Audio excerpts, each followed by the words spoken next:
What's up guys, it's Naf here. So at long last the time has finally come. I have gotten 91 Herblore and therefore completed the list, the poorly masked piece of whatever that I set out to achieve on May the 12th, nearly a whole month ago now. So you may be thinking, why has it been a whole week since my last video?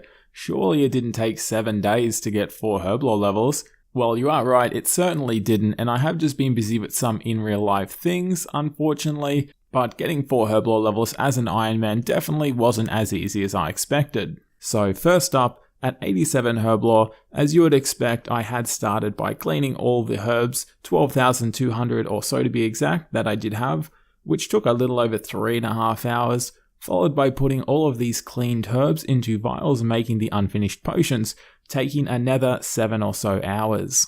Now, for any Ironmen that are looking to plow through Herblore in one go like I did, making thousands of potions, I would highly recommend you plan ahead a few days, and by that, I do mean buying every vial of water pack available from every vendor available who does sell them, as this will only give you 6,900 vials of water, which for me wasn't even enough, and I did have to make multiple trips buying back the replenished stock just to keep going.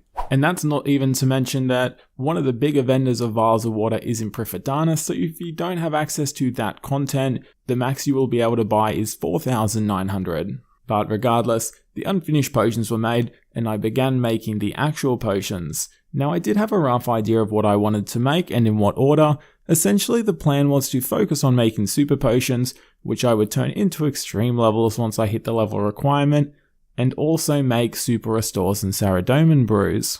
So after making potions for a few hours, I quickly realized I had made a tactical error. As previously said, the plan was to make super potions then extremes.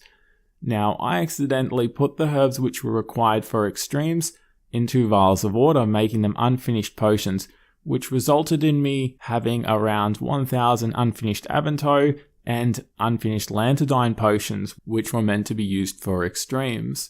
Now, unfinished Lantadymes can be made into anti-fire potions with Dragon Scale Dust and also super magic potions with Potato Cactus, so those are useful potions, but I did have none of those secondaries, and neither were they easy to farm in bulk. And unfinished Avanto potions, on the other hand, are about as useful as fishing potions or even hunting potions, which I know most of you are thinking, what do they do? The reason you don't know is no one uses them or wants them. They essentially boost your level in those skills by 3, and they do drop off 1 level every minute. So as you can imagine, not much use for that at all. Thankfully, unfinished Avanto potions can also make super energies, along with Mort Maya fungi from somewhere. I'm not sure how I got them, but I did have a few, so I was able to make some super energies, but that was certainly a massive fail on my part, not really paying attention to what I was doing during the mindless grind that was cleaning herbs and making unfinished potions. So at this point, I was tossing and turning between farming herbs from somewhere like Aberrant Spectres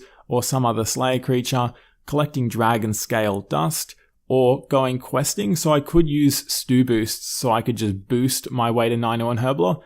And then it hit me.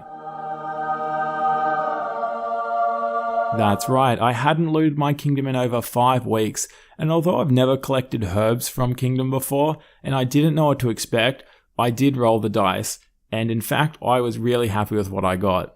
And I also put the remainder of my kingdom effort on wood just so I could get the extra bird's nests for Saradomin brews. But with the amount of useful herbs I got through that kingdom loot, I had more than enough to get 91 Herblore. So that was it. After a total of 15,000 herbs were cleaned, made into unfinished potions, and for the most part made into real potions, I was done. It took roughly 17 hours or so, but now I have plenty of extreme magics and extreme defense potions for Vindicta. Now I know since I'm only 5 levels off, I should really look at going for overloads. I do want to in the near future, but I'm in no rush to collect Grenwall spikes for extreme ranges, although it will kind of depend on how things go with PVM at 91 Herblore, which I'll find out very soon as it'll be the next thing I do as soon as this video is uploaded. In other news, I did do some cooking over the weekend when I was doing some things around the apartment and wanted to AFK, as I did realize I was really low on sharks and did need good food for Vindicta, so I did cook up a lot of cave fish, and I did actually manage to get Ramsey, that is the cooking pet, which I personally think is one of the better ones. And as I'm sure most of you are aware, the Spring Fair did officially end. This was the update right before Menaphos launched, and I wasn't 100% sure if Spring Fair was still going to be around once the servers went back up, so I went ahead and spent all of my tickets, which I hadn't spent since the event started, and I had a total of 11,215 tickets.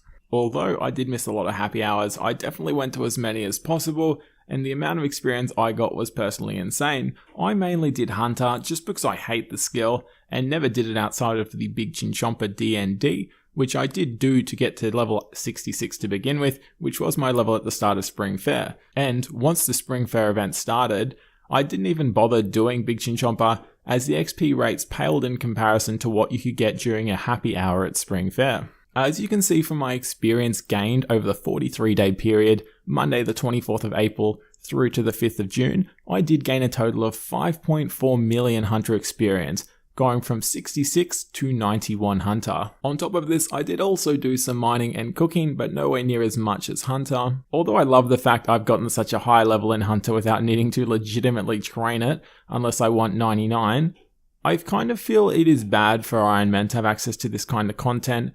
I do understand it's nothing compared to the experience gains people get through microtransactions, being treasure hunter, but I do know a lot of people began playing Ironman just because they wanted that feeling again of the high scores and skilling and leveling being competitive and a balanced playing field, rather than it just being a case of promotions and transactions, and in this case point, people just being able to abuse this promotional event, going to every happy hour possible. But regardless, I know personally I got a lot out of the event, so I can hardly complain, and I know a lot of people participated in the event and enjoyed it, so Spring Fair, you will be missed. But that is it for me, guys. Expect an upload within a few days about my progress at Vindicta. Once I'm happy with the amount I get out of that boss, I will go and check out Menaphos as well. If you have any specific content you want to see in the future, be sure to leave it in the comments and like the video if you did enjoy. Thank you so much for watching, and I'll catch you in the next one.